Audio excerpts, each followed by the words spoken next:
El Arca del Pacto es un objeto dorado, secreto, conocido por los judíos, cristianos y también por los musulmanes. También se ha hecho conocer a una audiencia más amplia al mostrarse en varias películas. Pero, ¿qué es el Arca del Pacto? El texto más antiguo escrito sobre el Arca es la Torá, hallada en la Tanaj hebrea y en el Antiguo Testamento de la Biblia.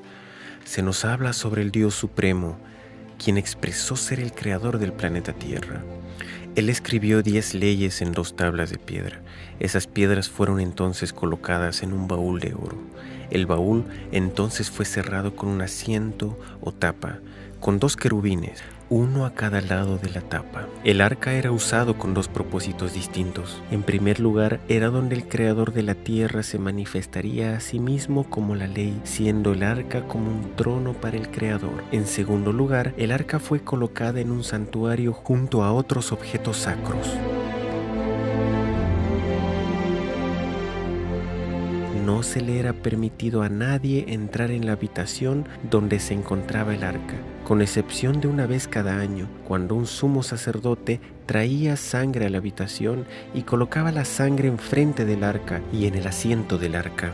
Esto simbolizaba cómo las transgresiones del pueblo contra la ley dentro del arca eran llevadas a justicia por una sangre sustituta, la cual era traída delante del trono. Luego, el arca fue llevada al primer templo en Jerusalén. Se cree que antes que los babilonios sitiaran la ciudad y destruyeran el templo, el arca fue escondida o desapareció. Desde entonces, muchos expertos, teólogos, historiadores y arqueólogos se han preguntado qué ocurrió con el arca y si ésta realmente habría existido. ¿Era acaso un hecho o un mito? No se le permitía a nadie tocar el arca. En más de una ocasión, aquellos quienes violaban esta ley morían súbitamente. El arca seguía también a los israelitas a la guerra. Cuando fue capturada por enemigos, ellos fueron afligidos con plagas hasta que regresaron el arca a sus guardianes. A lo largo de los años han habido muchos cazadores del arca, buscando el arca del pacto o tratando de entender su significado. Muchos han hecho réplicas de la misma. Más de uno ha dicho haberlo descubierto, pero hasta ahora nadie había traído evidencias de sus hallazgos para que sean examinadas. Pero alguien en particular sobresale de todos los otros exploradores de una manera y con un corazón especial.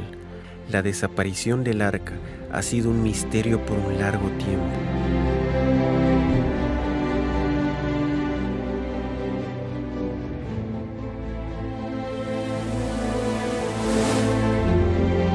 Todas las fuentes mencionan que su lugar de escondite estaba escrito mucho después de su desaparición y que está claramente basado en leyendas o atinos. La última vez que el arca es mencionado en la Biblia fue cuando el rey Josías ordenó que se colocara de vuelta en el templo, pero también sabemos que Babilonia conquistó a Jerusalén en los días de los hijos del rey Josías, unos 35 años después.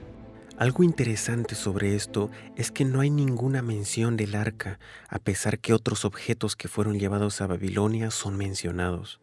Sin embargo, el libro de los Macabeos, que se escribió varios cientos de años después de su desaparición, menciona que el arca había sido escondida en el monte donde Moisés vio la tierra prometida antes de su muerte.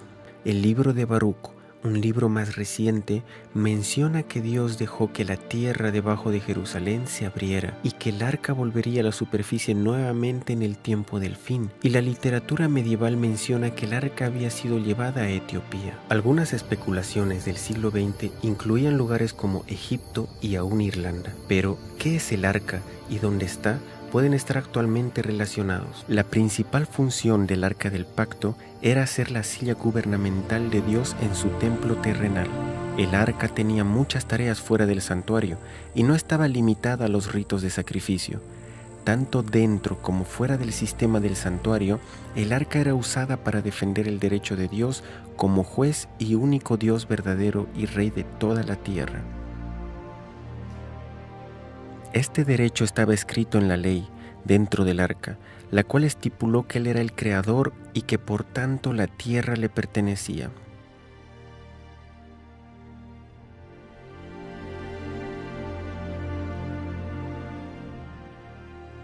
El Dios de la Biblia dijo: el arca del Señor, el Señor de toda la tierra, porque toda la tierra es mía.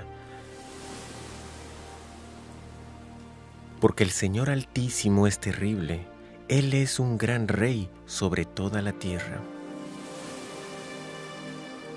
Es por esto que el arca iba al frente en guerra contra la ciudad de Jericó, aun cuando esta ciudad no lo aceptaba como Dios o como la autoridad suprema en la tierra.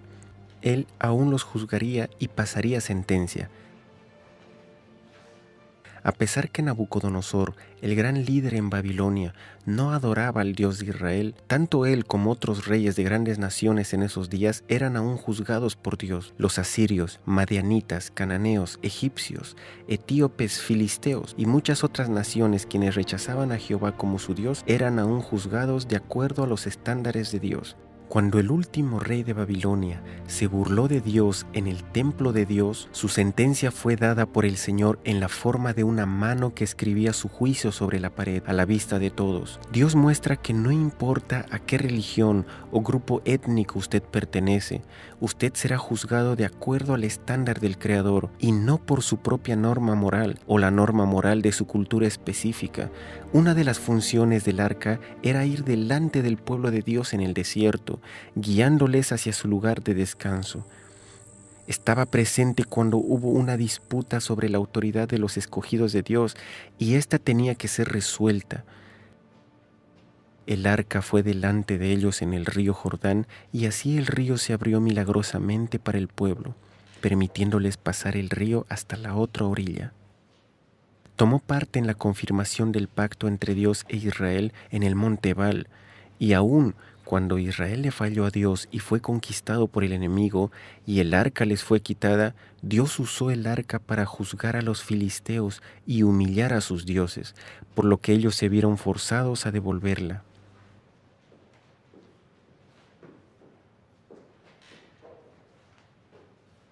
En esta situación, Dios usó el arca como un símbolo de su reinado. Aun cuando Dios no protegió a su pueblo apóstata, Él protegió el arca, ya que representaba su autoridad. Esto dejó en claro que ningún hombre era necesario para protegerla y que Dios mismo la mantendría segura de todo por sí mismo. Esto también elimina la posibilidad de que haya sido destruida. El arca ha sido el trono de Dios en la tierra y la Biblia dice: «Tu trono, oh Jehová, es para siempre». Mientras Jeremías había sido testigo de cómo Jerusalén y el templo eran destruidos, él tenía algo totalmente distinto que decir sobre el trono de Dios. Tu trono, oh Dios, permanece para siempre, tu trono de generación en generación. Entonces, ¿qué ocurrió realmente con el arca? Dios le dijo a Jeremías que la ciudad y el templo iban a ser destruidas. Él estaba preparado junto a muchos otros. La cosa más natural era esconder el objeto más sagrado, el arca del pacto. Una palabra profética para el tiempo del fin en la Biblia puede darnos una clave de dónde el arca surgiría. Y vendrán muchas naciones y dirán: subamos al monte de Jehová, porque de Sión saldrá la ley y de Jerusalén la palabra de Jehová.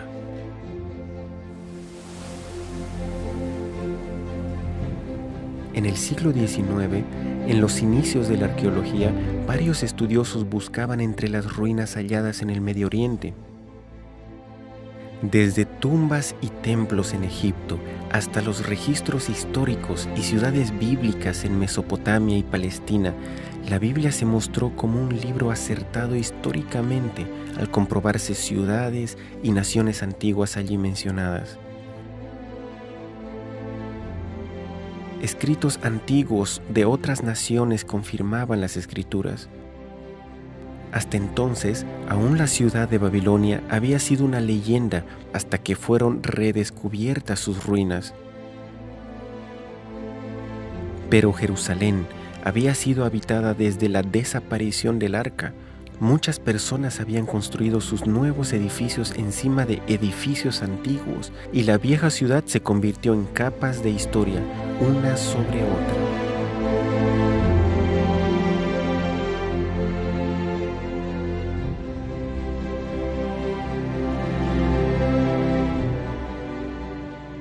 En 1854, un misionero, James Barclay, estaba caminando cerca de los antiguos muros de Jerusalén cuando se tropezó con la entrada de una gran cueva bajo la ciudad antigua, llena de túneles y aperturas. Había estado cerrada por siglos y tenía la longitud de 5 cuadras en la ciudad. En 1867, el general Sir Charles Warren hizo la promesa de las mayores excavaciones en la ciudad antigua y de la montaña donde alguna vez estuvo el templo. Él descubrió túneles subterráneos. En 1873, Charles Clermont, un orientalista francés y arqueólogo, descubrió un querubín grabado sobre piedra dentro de la cueva.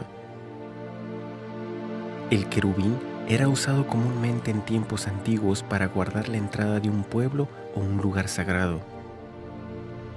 Este querubín tenía características similares a lo que era popular en el tiempo de la desaparición del arca.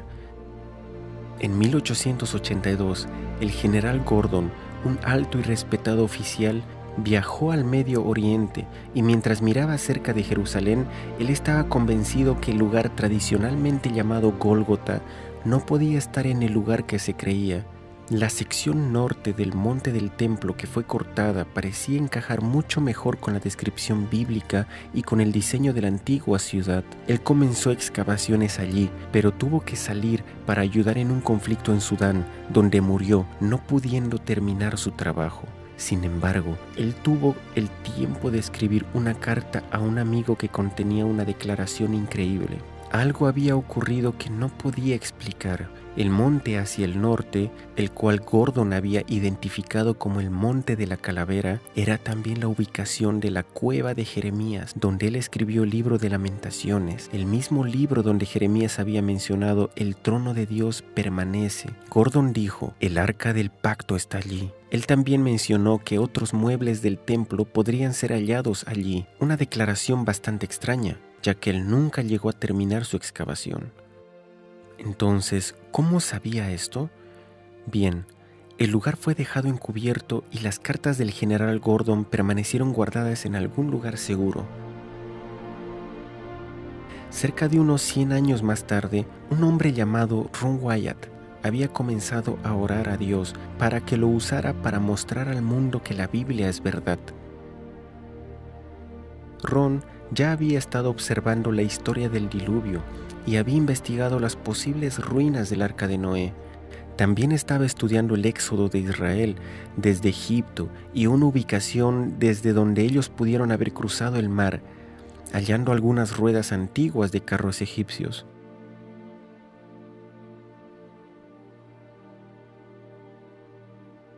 Después de uno de los viajes de buceo, Ron Wyatt visitó Jerusalén en su viaje de regreso a casa.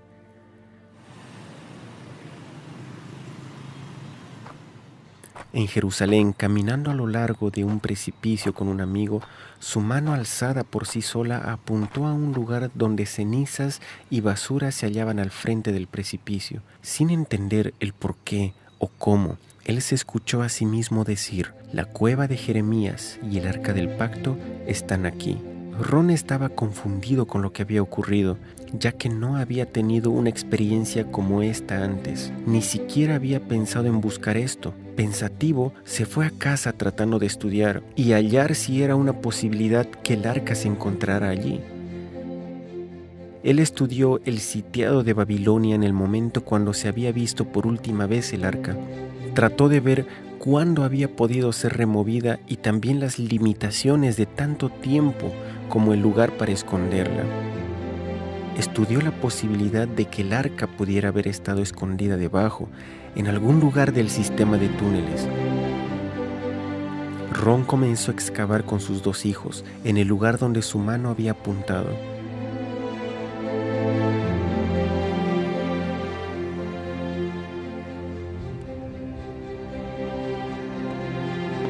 Sin embargo, pronto descubrieron que una gran roca montañosa dificultaba la excavación hacia abajo.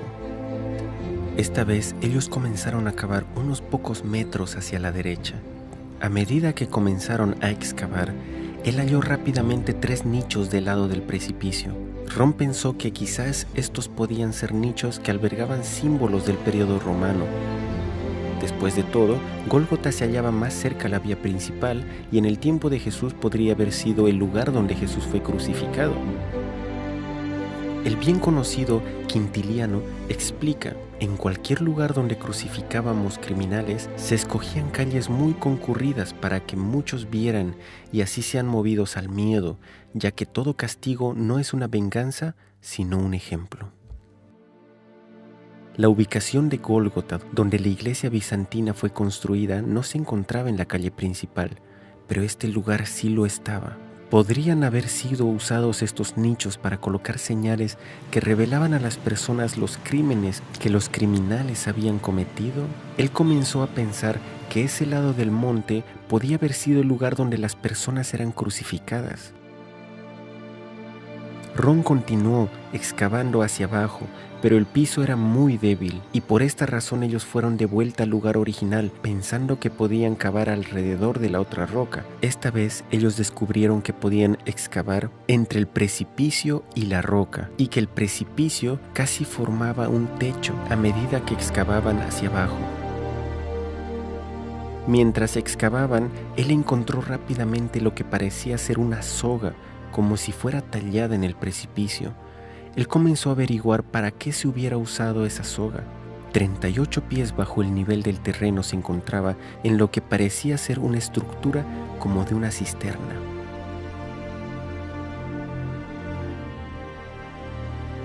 Era una estructura redonda, con escaleras hacia el fondo de la misma. Ron se preguntó si esta estructura pudo haber sido usada para guardar granos y si posteriormente fue usada como cisterna. Con un cincel abrió la superficie y encontró una gran cantidad de piezas de vasijas de barro entre la tierra, usada como relleno para formar la cisterna. Cuando Ron mostró estas piezas de vasijas a las autoridades en antigüedades, al examinarlas, ellos le informaron que algunas de estas eran del periodo jebusita. Los especímenes más recientes eran aquellos del periodo romano. Él continuó a lo largo de la superficie del precipicio, bajo el lugar donde se hallaban los nichos. Por las piezas de barro y monedas que había encontrado, ellos entendieron que estaban sobre el nivel romano. Mientras cavaban, hallaron muchos huesos de dedos que confirmaban sus sospechas sobre este lugar, el cual pudo haber sido el lugar para ejecuciones adicionalmente a la crucifixión. El apedreamiento era también practicado durante la era romana judía. Fuera de la estructura como de cisterna que Ron descubrió, encontró otra estructura circular en el lado opuesto. Solamente la base de la estructura circular parecía estar intacta. Mientras estudiaba la estructura, él se topó con una sección bien preservada, con un muro y una piedra que sobresalía horizontalmente sobre la pared en la superficie del precipicio. A pocos metros enfrente del mismo, Ron notó una roca cuadrada que no parecía como una roca moldeada de forma natural. Él la tomó cuidadosamente y encontró un agujero cuadrado en la base del terreno.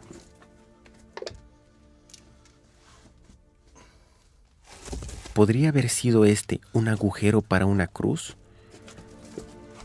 Mientras examinaba este agujero y limpiaba la tierra a su alrededor, él descubrió que había una gran quebradura que se extendía desde el orificio. Parecía que el agujero había sido hecho sobre la superficie, en la base de tierra del frente. A un nivel más bajo, Él halló otros agujeros para cruces, pero él no podía sacar de su cabeza que aquel agujero en la plataforma, con la resquebradura que se extendía fuera de sí, pudo haber sido el agujero que sostuvo la cruz de Cristo. Recordaba en las Escrituras que un terremoto había sacudido el monte cuando Cristo murió. ¿Podía esta resquebradura apuntar el agujero que sostuvo la cruz? El agujero se extendía unas 23 pulgadas en el suelo firme, mientras que la hendidura parecía extenderse mucho más profundo.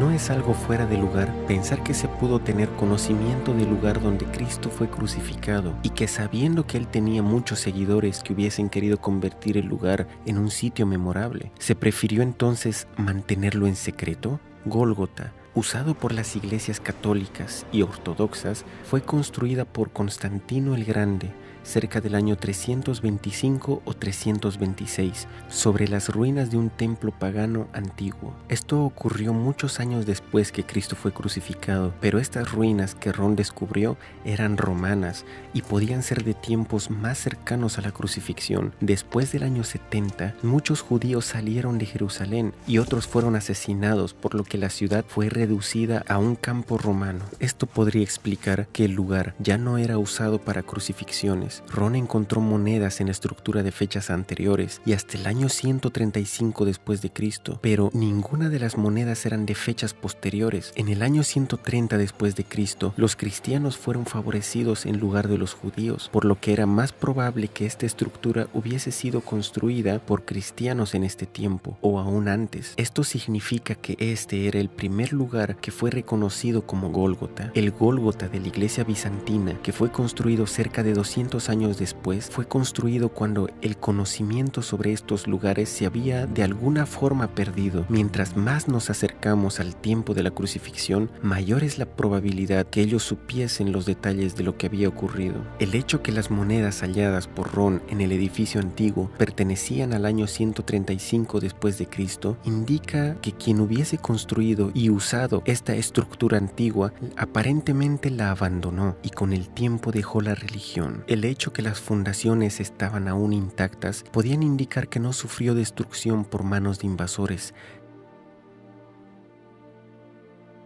Eventualmente, con el tiempo, la estructura fue cubierta con tierra y residuos. En cualquier caso, la evidencia mostraba que la estructura pudo haber sido construida mucho antes que la iglesia del Santo Sepulcro. Ron y sus dos hijos trabajaron por un periodo de casi 2 años. Ellos continuaron buscando en el nivel romano alguna cueva o entrada al túnel, pero sin suerte. Ron tuvo la impresión de hacer una hendidura en el muro del precipicio. Ellos oraron y continuaron sintiendo la misma impresión. Utilizaron martillos y cinceles y después de un corto tiempo pudieron ver un espacio abierto detrás. Agrandaron el agujero para que así pudiesen entrar a través de la cueva. Dentro pudieron ver que tenía unas dimensiones de 15 pies de altura y de ancho. Al principio, Ron se sintió sumamente emocionado cuando descubrieron la cueva, pensando que el arca podía estar dentro de ella. Pero la cueva estaba vacía y de allí se abrían una gran cantidad de aperturas dentro del monte. Ron continuó explorando cada cueva y cada apertura que pudieran encontrar dentro del sistema colosal de cuevas.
Por 2 años ellos viajaban a los Estados Unidos para ganar algo de dinero en casa y regresaban a Jerusalén para continuar con la búsqueda.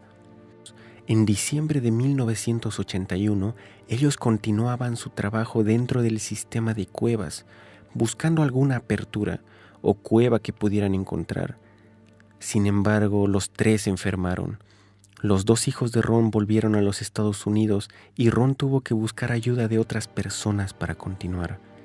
Él no iba a rendirse y sentía que Dios le había prometido que encontraría el arca en este viaje específico. Pero ya había usado todo su dinero, estaba enfermo y el trabajo era bastante duro y extenuante. Una de las personas que le ayudaba entró en una de las aperturas más pequeñas, ya que era más delgado, y pudo llegar a lugares donde Ron no pudo.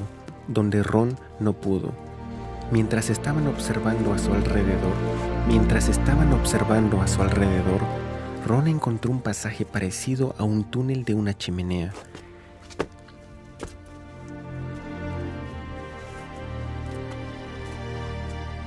Y de allí salía un túnel donde Ron tenía que exhalar para poder pasar a través de él.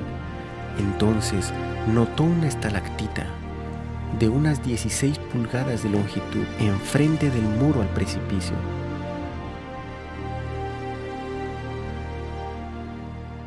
Detrás había un agujero y Ron trató de observar algo a través de él, pero sin poder tener una visión clara. Entonces él lo agrandó un poco y podía ver una cueva dentro que no parecía algo tan prometedor, parecía ser solo una cueva llena de rocas. Determinado a ver en todas partes, agrandó el agujero lo suficiente como para que su ayudante pudiera entrar, pero su ayudante salió rápidamente con una mirada aterradora en su rostro gritando: ¿Qué hay allí? ¿Qué hay allí? Yo no voy a entrar nuevamente allí. Entonces trató de salir del sistema de cuevas tan rápido como le fuese posible. Ahora Ron se dio cuenta que podía haber algo allí, por lo que agrandó el agujero lo suficientemente grande como para que él entrara.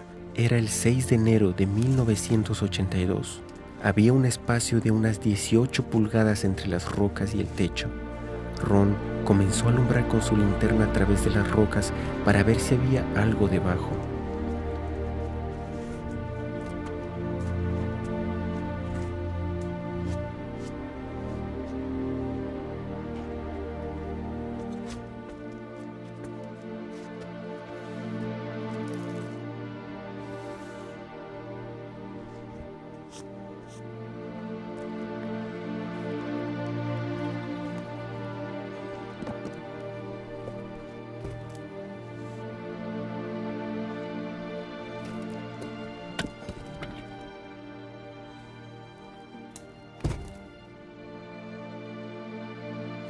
Él vio unas tablas de madera ya descompuestas y bajo la madera algunas pieles de animales que se volvían polvo con tan solo tocarlas. Luego, él vio algo que resplandecía, algo que era dorado, que brillaba. Primero pensó que podría ser el arca del pacto, pero cuando removió el cuero del animal, vio una tabla dorada con un molde levantado en uno de los lados, el cual tenía un patrón de una campana y una granada alterna. Ron se sintió seguro que esto tenía que ser el primer templo o algún mueble extraviado del tabernáculo y que podía ser la mesa de los panes de proposición. Entonces comenzó a investigar la cámara con más cuidado y a observar a su alrededor. Usando la linterna, notó una apertura en el techo. Trepando cerca de las rocas del lado lateral de la cámara, vio una caja de piedra justo debajo de la apertura. Tenía una roca lisa en el tope, la cual estaba quebrada en dos, y una sección más pequeña que se había movido hacia uno de los lados, creando una apertura hacia la caja de piedra. Pero su tapa estaba tan cerca del techo de la cueva que no le era posible ver dentro de la misma.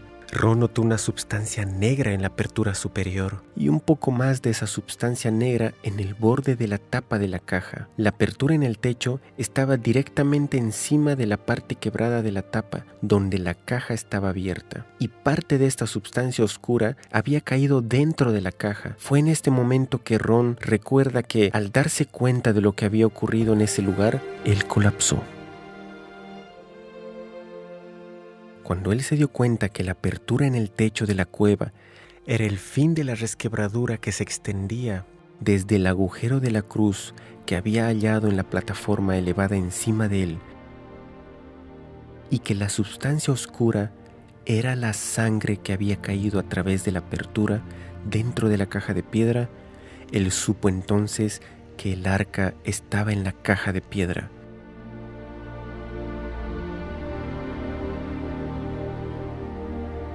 Pero el descubrimiento más maravilloso era el ver que la sangre de Cristo había actualmente caído en el propiciatorio del arca del pacto.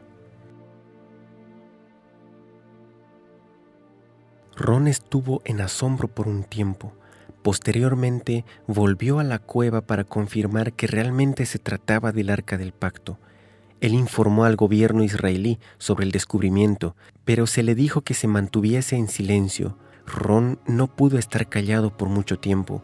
Visitó la cámara en varias oportunidades y reportó que varios objetos se encontraban allí además del arca del pacto. El candelero de 7 brazos con sus lámparas del santuario original, el altar de oro de incienso, la mesa de los panes de proposición, un incensario dorado, un efod, una mitra con una granada de marfil sobre una punta, una pesa de siclos de bronce, lámparas de aceite y un anillo de bronce y una espada muy grande.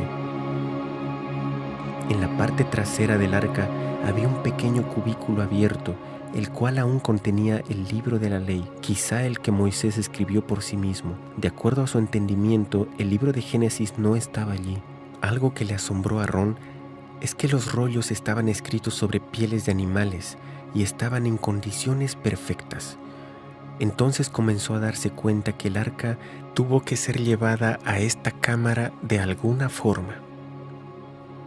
No pudo haber sido por donde él lo hizo, ya que tuvo que cortar entre la piedra para poder entrar. Removiendo algunas de las piedras, encontró una entrada más amplia hacia el sur, hacia la cueva de Sedequías, al otro lado del camino, donde el querubín había sido hallado. Sin embargo, este túnel estaba bloqueado con muchas piedras grandes, y Ron no tenía forma de moverlas fuera del túnel desde donde él entró. Ron tenía un laboratorio en Israel para analizar los residuos de sangre que había encontrado en la apertura y en el propiciatorio del arca. El resultado de los análisis los asombró más de lo que esperaban.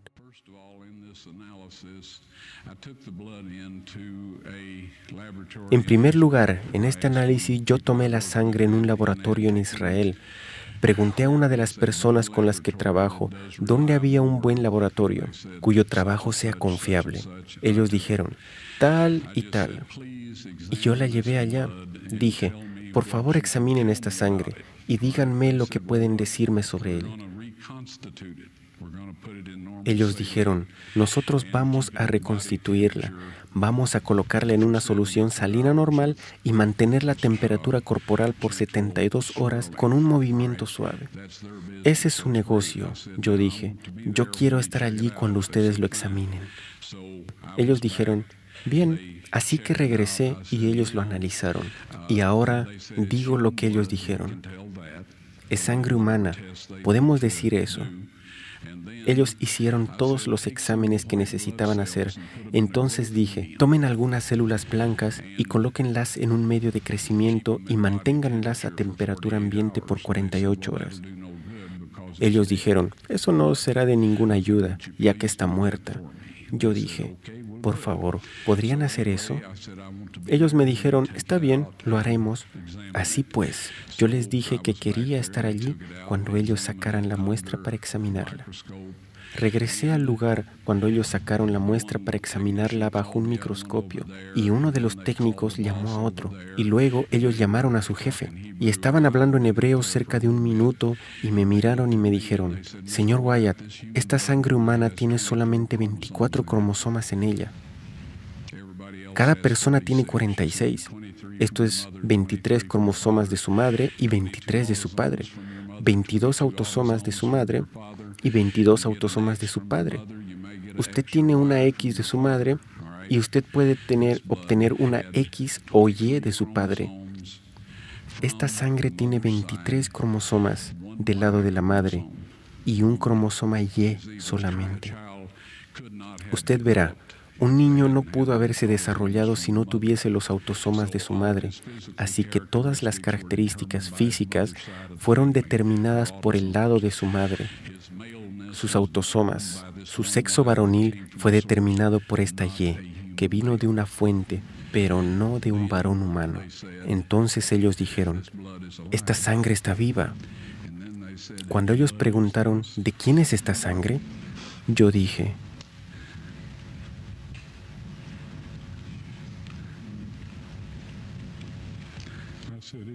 es la sangre de vuestro Mesías.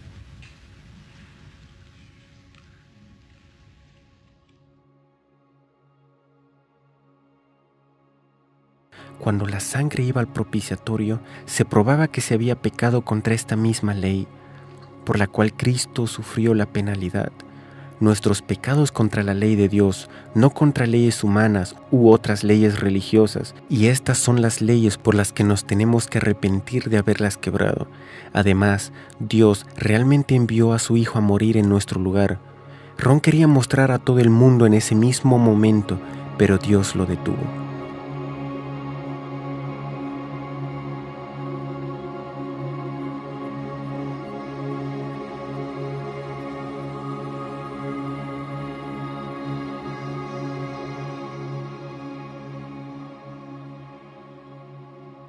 En su cuarta visita a la cámara, el túnel fue limpiado y los muebles se colocaron en orden. Ron sintió inmediatamente la presencia de ángeles en la habitación y vio a 4 ángeles, 2 de pie, uno en cada lado del arca. Ellos le dijeron que habían sido designados para proteger el arca, y entonces le dijeron a Ron que colocara su cámara en un trípode y grabara. Ellos alzaron la tapa del propiciatorio y le ayudaron a sacar los 10 mandamientos escritos en 2 tablas de piedra. Ron las sostuvo, mostrándolas a la cámara. Luego le dijeron a Ron cuándo Dios tenía planeado enseñar esto al mundo. En el tiempo apuntado por Dios, cuando la ley dominical sea forzada a guardarse, poco después de esto, estas tablas serán mostradas al mundo.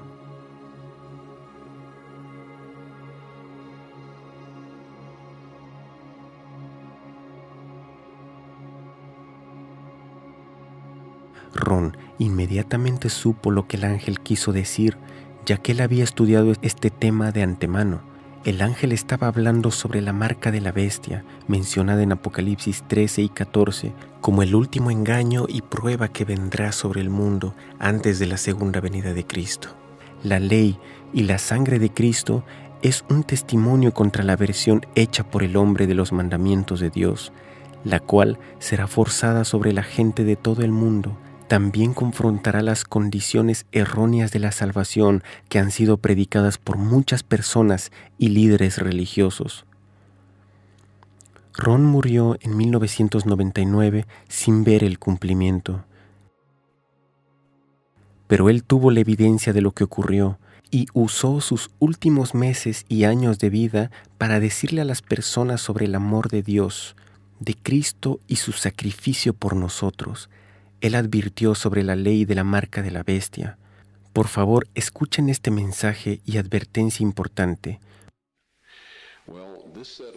Bien, este conjunto de leyes es el único que tienen que guardar los súbditos de Dios, y es bajo su trono en el cielo y en la tierra, porque a Moisés se le dijo que hiciera su lugar de morada, la morada terrenal de Dios, según la forma que se le mostró en el monte, el patrón que se le mostró en la montaña. Este propiciatorio era el trono terrenal de Dios, y aún lo es. Y la gloria del Shekinah moró por cientos de años, hasta que los judíos se volvieron tan rebeldes y paganos que Dios decidió que Él no viviría más entre ellos. Si miramos un poco después, pero esto es de lo que se trata el propiciatorio, hay una declaración en la Escritura que está en 2 de Tesalonicenses, capítulo 2.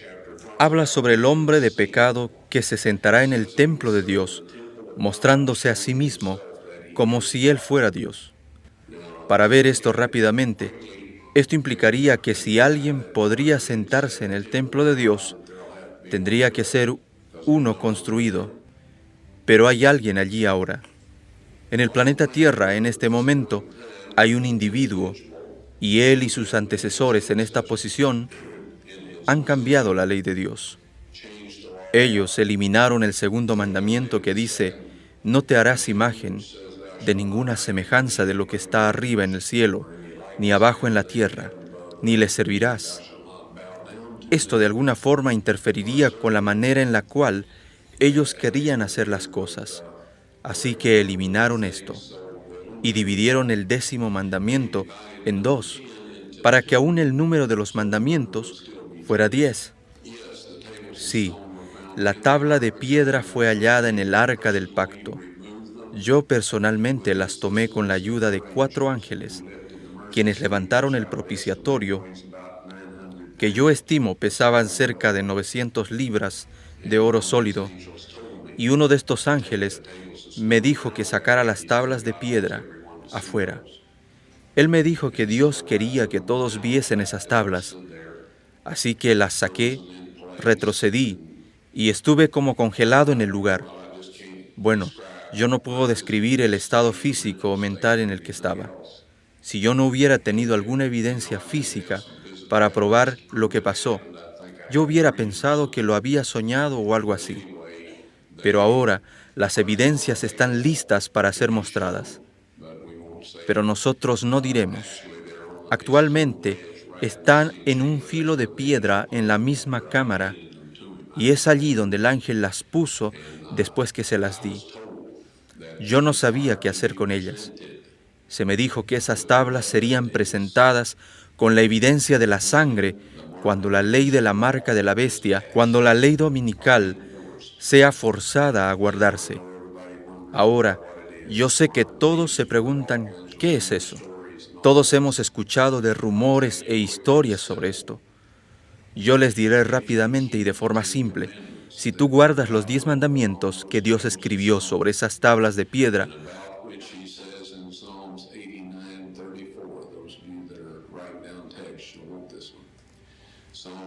sobre lo que Él dijo en Salmos 89:34, no olvidaré mi pacto, ni mudaré lo que ha salido de mis labios. Él habló los 10 mandamientos desde el monte. Él los escribió en piedras y dijo que nada cambiará. Si tú guardas esa ley, recibirás el sello de Dios. Pronto habrá un conjunto de leyes hechas por los hombres con las mejores intenciones, rodeadas de una cantidad de elogios célebres y peticiones sepulcrales.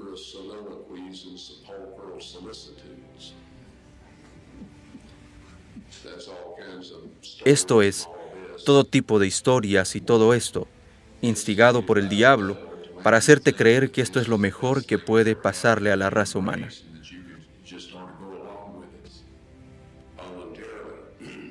De tal forma que tú querrás seguir con estas leyes voluntariamente.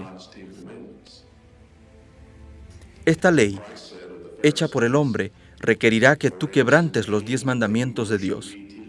Cristo dijo a los fariseos que es en vano que me adoren, enseñando doctrinas y mandamientos de hombre.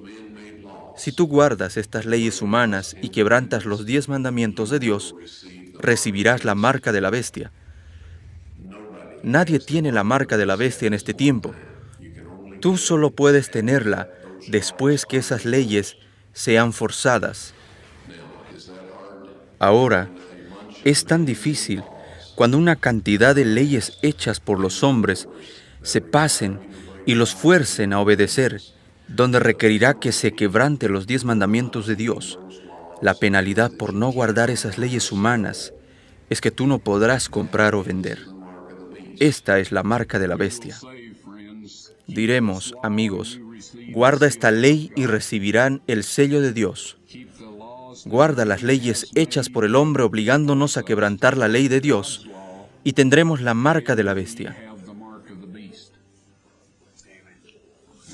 Puede sonar algo simple, Sé que hay personas que dicen que la marca de la bestia es un chip de computadora y toda clase de historias. Está en guardar las leyes de los hombres en vez de las leyes de Dios. Tal como Cristo dijo a sus discípulos, cuando hablaba de los líderes judíos en sus días, dijo, porque en vano me adoran enseñando por doctrinas los mandamientos de hombres. Dios no aceptó la ofrenda de Caín de frutas y verduras. Él no aceptará ningún sustituto por nuestra lealtad a Él, guardando sus 10 mandamientos.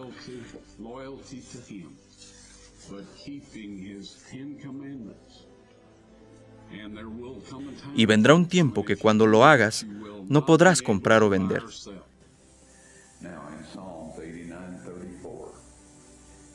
Dios dijo, no olvidaré mi pacto, ni mudaré lo que ha salido de mis labios. Eso significa los 10 mandamientos, lo cual es el pacto. Él no va a cambiar lo que habló en la cumbre del monte, que está registrado en el 20º capítulo de Éxodo. Él no va a cambiar eso. Cuando yo vi las tablas de piedra y vi lo que decían, ellos decían exactamente lo mismo que el texto hebreo original en el libro de Éxodo. Exactamente. Y eso no va a cambiar. Ahora la Biblia nos advierte que Satanás vendrá con milagros y engaños. ¿Cómo podemos decir qué milagro es de Satanás? Porque él es un ser sobrenatural y todos los ángeles caídos son seres sobrenaturales. Ellos pueden hacer cosas que son milagrosas. Desde nuestro punto de vista, ¿cómo podemos saber qué es de Dios y qué no lo es? Si ellos dicen que los mandamientos de Dios son vigentes y que quebrantar esos mandamientos es pecado, entonces son de Dios. Si ellos dicen cualquier otra cosa fuera de esto, ellos no son de Dios y no tenemos que escucharlos, a pesar de cualquier clase de milagros que ellos hagan. Las tablas de piedra se exhibirán después de la ley dominical nacional, cuando sea obligatoria.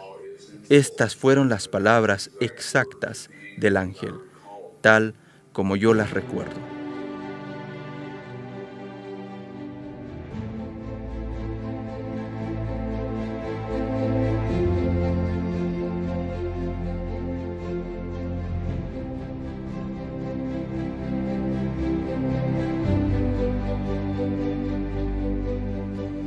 Pues este es el amor a Dios, que guardemos sus mandamientos, y sus mandamientos no son gravosos.